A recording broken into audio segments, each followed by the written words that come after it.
എല്ലാ പ്രിയപ്പെട്ടവർക്കും നമസ്കാരം. The real talk at Vineeth വിജയനിലേക്ക് എല്ലാവർക്കും ഒരിക്കൽ കൂടി സ്വാഗതം. ഇന്നത്തെ വിഷയം എന്ന് പറയുന്നത് തെരഞ്ഞെടുപ്പ് ഫലം തന്നെയാണ്. നമ്മൾ വിശകലനം ചെയ്യുന്നത് പത്തനാപുരം നിയോജക മണ്ഡലമാണ്.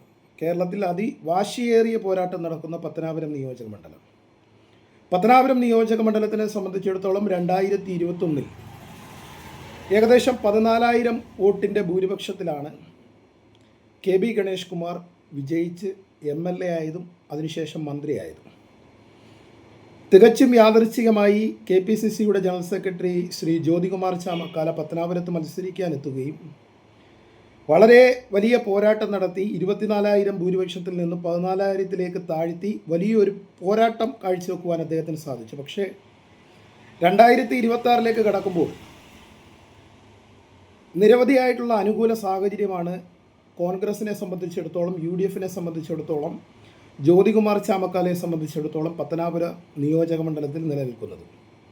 ഏറ്റവും പ്രധാനമായി പറയാനുള്ളത്, കഴിഞ്ഞ ലോക്കൽ ബോഡി ഇലക്ഷനിൽ ജില്ലാ പഞ്ചായത്തിൻ്റെ ഒരു വോട്ടിംഗ് പാനൽ എടുത്തു കഴിഞ്ഞാൽ, ഒരു വോട്ടിംഗ് പെർസെൻറ്റേജ് എടുത്തു കഴിഞ്ഞാൽ ഏകദേശം 10,000 വോട്ടിൽ താഴെ ഭൂരിപക്ഷം നിലവിൽ UDFനുണ്ട് എന്നുള്ളതൊരു യാഥാർത്ഥ്യമാണ്. അതുപോലെ തന്നെ പത്തനാപുരം നിയോജക മണ്ഡലത്തിൽപ്പെടുന്ന മഹാഭൂരിപക്ഷം പഞ്ചായത്തുകളും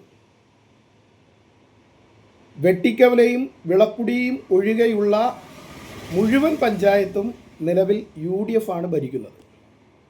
ജില്ലാ പഞ്ചായത്തിൻ്റെ ഒരു വോട്ടിംഗ് പെർസെൻറ്റേജ് എടുക്കുമ്പോൾ UDFന് മേൽക്കൈ കൊടുക്കുകയും അതോടൊപ്പം തന്നെ പത്തനാപുരം ബ്ലോക്ക് പഞ്ചായത്ത്, കാലാകാലങ്ങളായി LDF ഭരിച്ചുകൊണ്ടിരുന്ന പത്തനാപുരം ബ്ലോക്ക് പഞ്ചായത്ത് നിലവിൽ 10 ഡിവിഷനുകളിൽ മൃഗീയ ഭൂരിപക്ഷത്തോടു കൂടി വിജയിച്ചു വന്നത് UDF ആണ്.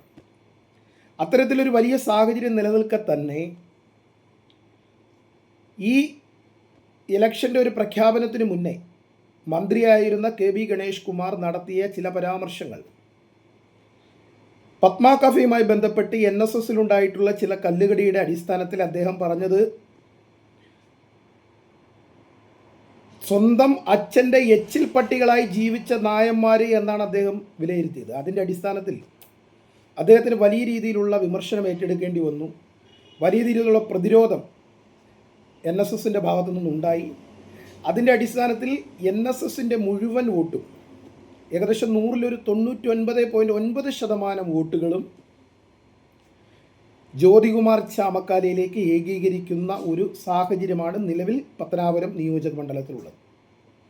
അതിൻ്റെ അടിസ്ഥാനത്തിൽ പത്തനാപുരം നിയോജക മണ്ഡലത്തിൽ നിന്നും ഏകദേശം 10,000-15,000 വോട്ടിൻ്റെ ഭൂരിപക്ഷത്തിൽ ജ്യോതികുമാർ ചാമക്കാല വിജയിച്ചു വരുവാനുള്ള എല്ലാ സാഹചര്യവും പത്തനാപുരം നിയോജക മണ്ഡലത്തിൽ നിലനിൽക്കുന്നുണ്ട് എന്ന് മാത്രം പറഞ്ഞുകൊണ്ട് നിർത്തുന്നു. നന്ദി, നമസ്കാരം.